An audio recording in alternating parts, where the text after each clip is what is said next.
Muchas veces usamos este término sin pensarlo demasiado y lo tenemos muy arraigado a la biodiversidad.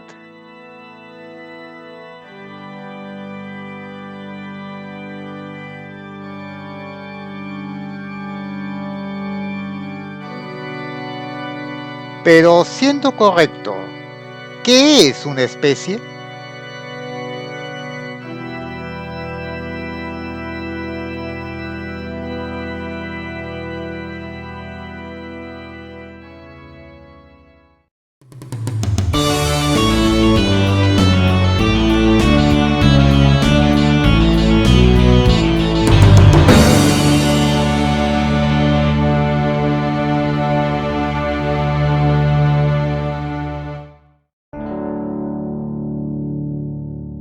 Muchas veces, de alguna forma, hemos escuchado o leído el término especie.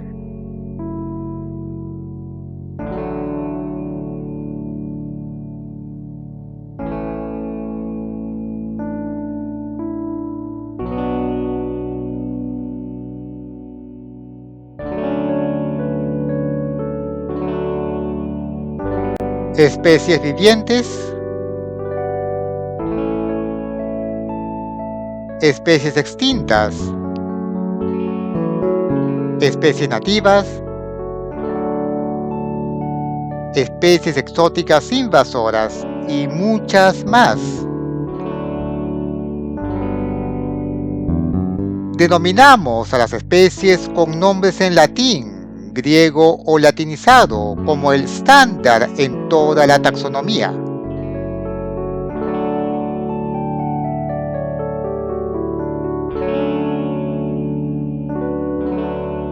Esto permite hacer estudios mucho más detallados de grupos concretos en la unidad fundamental de la taxonomía, el rango de especie.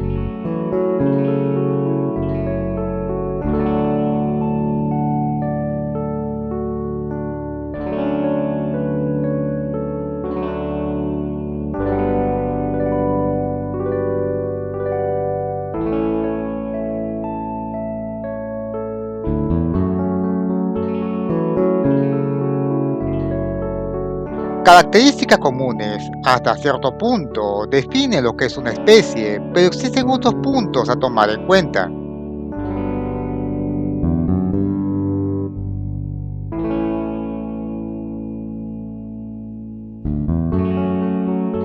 De por sí, una especie no es una creación artificial de los humanos por conveniencia, sino la especialización de la selección natural tras 3.000 millones de años de evolución biológica.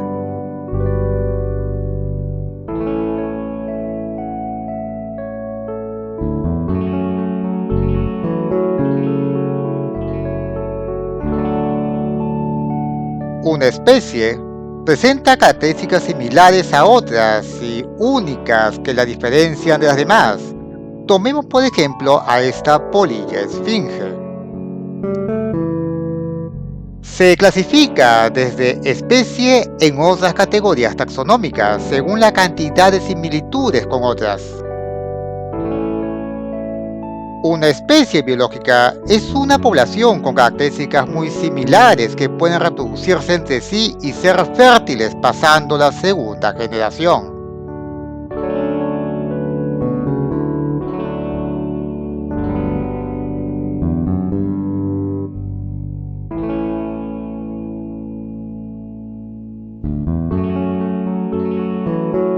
Cada individuo dentro de esta población compartirá gran parte de sus características y por lo tanto de su genoma.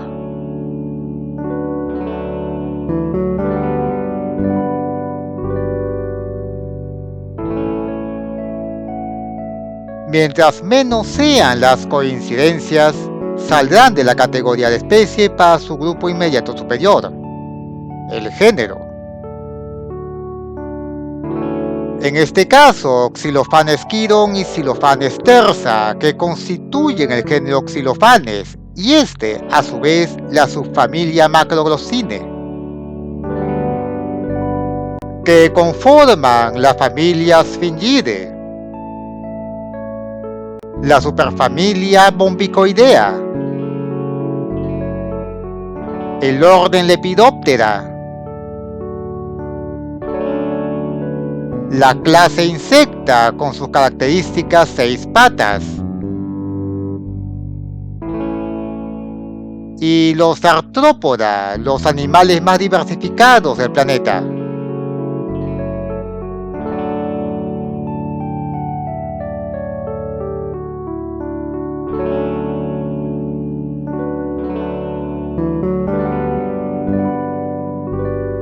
Especialmente en el registro fósil, es muy raro encontrar especímenes al menos completos, y en ocasiones ni siquiera el espécimen.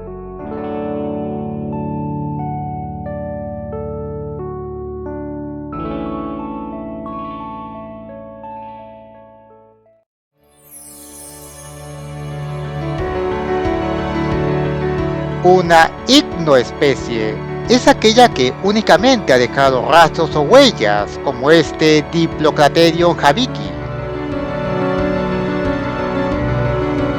Solo se han encontrado los tubos llenos de sedimento de estos animales, pero no los organismos en sí.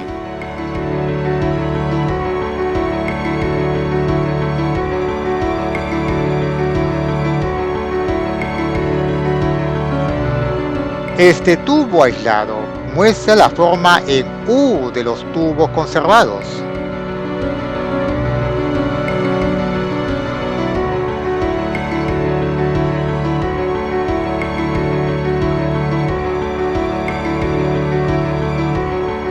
Pero las especies no se mantienen inmutables, se diversifican y extinguen.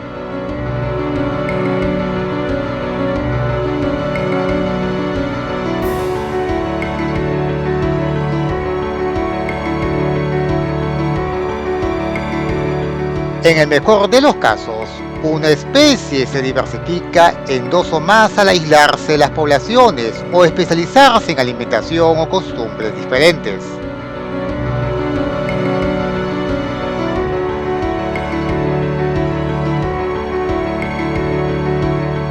De esta especie A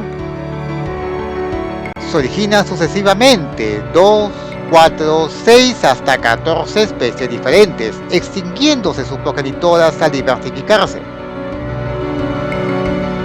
Esta diversificación, en base al aislamiento de poblaciones y readaptación, se da en casi todas las especies del planeta.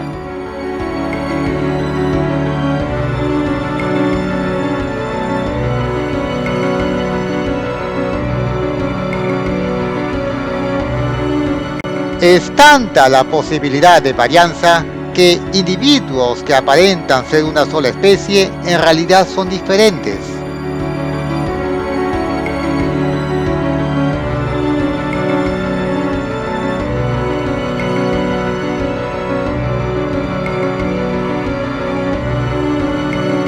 Estas especies son iguales en apariencia, pero no pueden reproducirse entre sí por las diferencias de sus órganos copuladores.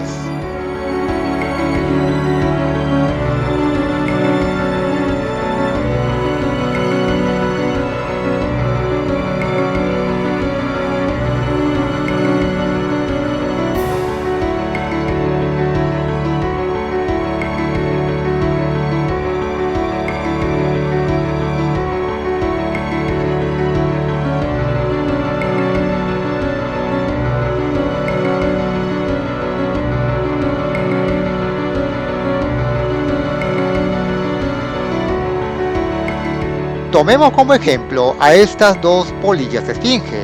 Aparentemente no hay diferencia entre ambas.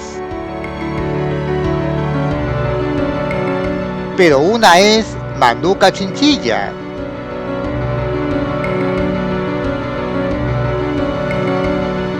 y la otra Manduca rústica.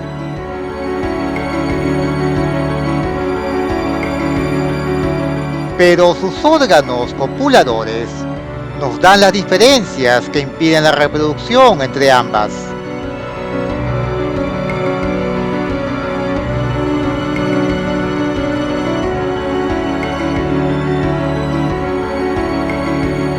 A estas se las llama especies crípticas, especies con muy pocas diferencias que aparentan una única especie.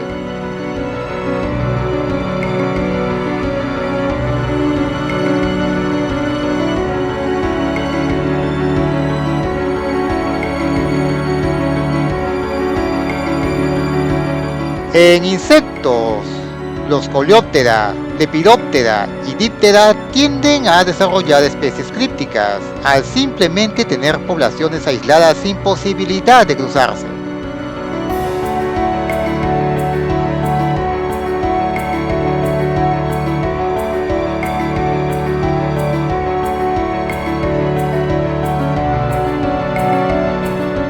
Sin embargo, las características externas no son la única forma de diferenciar especies.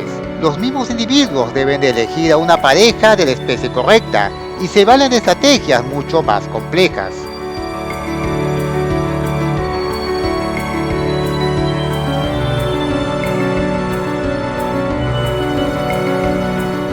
Desde señales visuales, acústicas o químicas, los machos deben encontrar a la hembra de la especie correcta para reproducirse.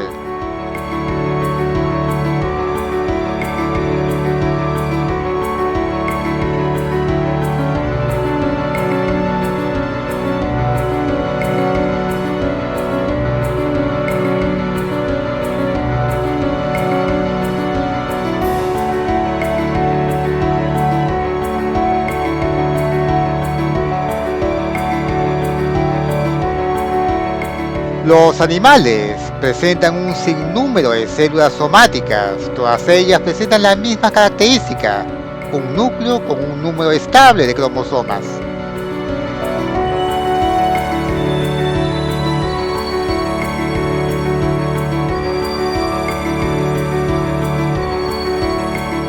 Es aquí, en el santuario del núcleo, donde se resguarda la información que hace de todo ser vivo lo que es.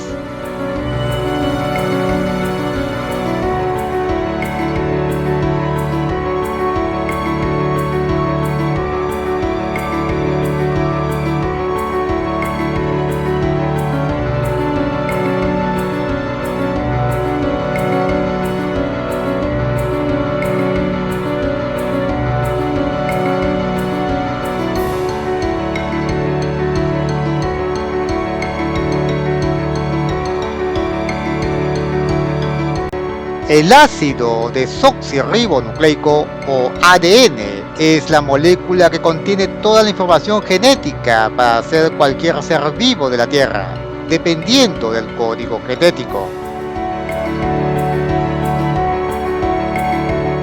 La hélice doble del ADN está compuesta por azúcares y fosfatos en verde. Los nucleótidos llevan la secuencia genética única para cada ser vivo de la Tierra en sus 4 bases nitrogenadas: adenina, timina,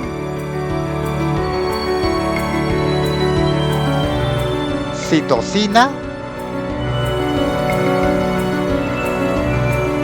y guanina. La adenina solo se enlaza con la timina y la citosina con la guanina. El orden en que se encuentran define las instrucciones genéticas para formar al ser vivo y cada una de las células en sus puntos específicos.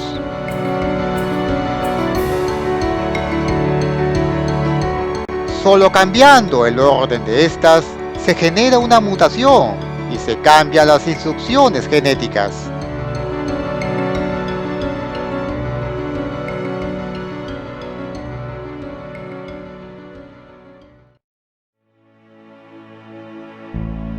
Pero ya teniendo en cuenta todo esto, ¿se puede volver a la vida a especies extintas?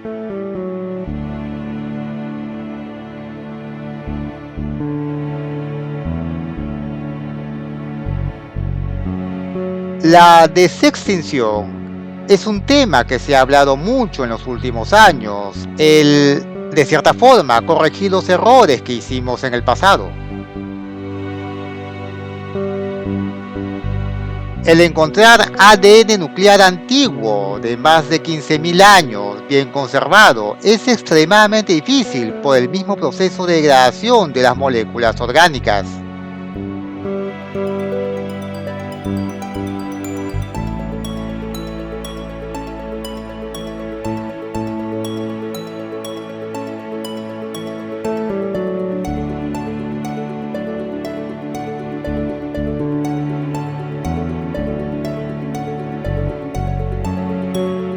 El ejemplo más popular es el que se expuso en Parque Jurásico, cuando se obtiene el ADN de un dinosaurio no aviano del divertículo ventral de un mosquito para luego clonarlos.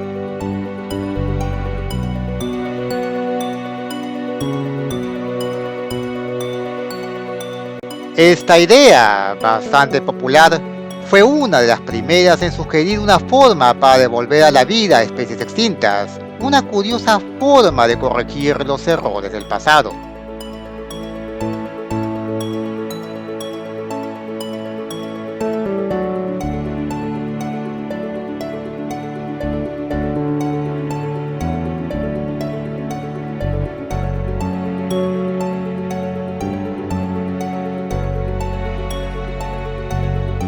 Pero no, la realidad es muy diferente.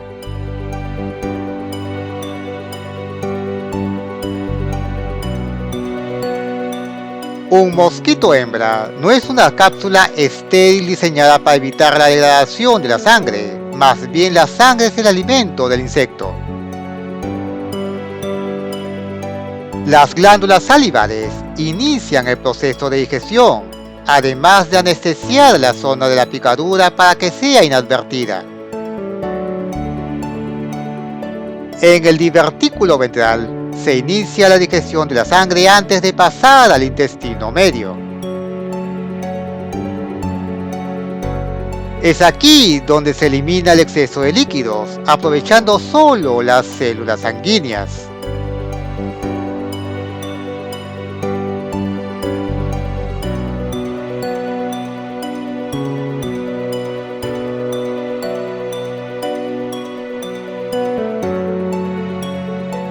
La portada de la revista Times de abril de 2025 muestra los resultados de la edición genética de uno de 3 Canis lupus con incipiente rasgo de Enochondrus.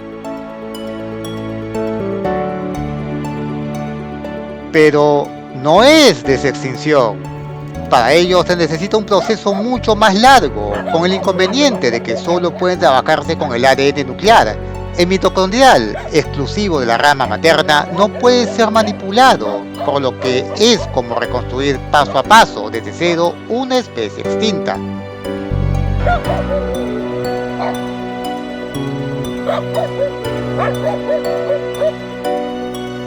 Una verdadera desextinción sería tener ADN viable de una especie y generar clones con especies muy emparentadas del mismo género.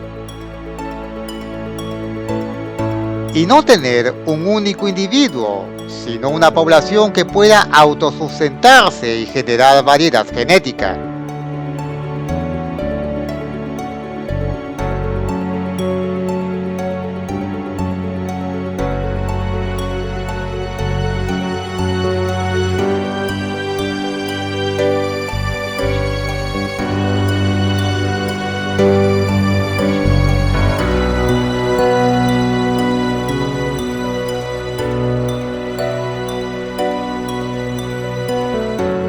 Pero existen otros problemas. ¿Para qué desextinguir especies ya extintas de forma completamente natural?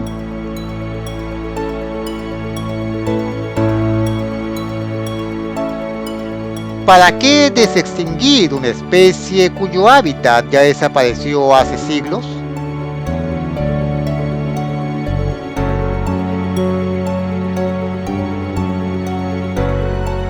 ¿Para qué desextinguir una especie si no soportaría las condiciones climáticas actuales sin la constante supervisión y cuidado humano?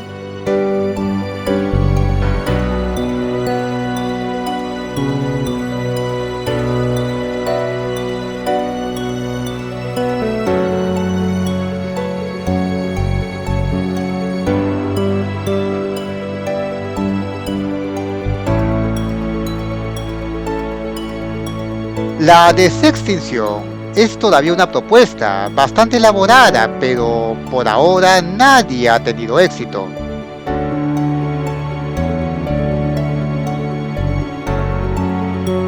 Se han hecho intentos, eso no se va a negar, pero aún no se tiene espécimen alguno con ADN nuclear 100% de la especie trabajada.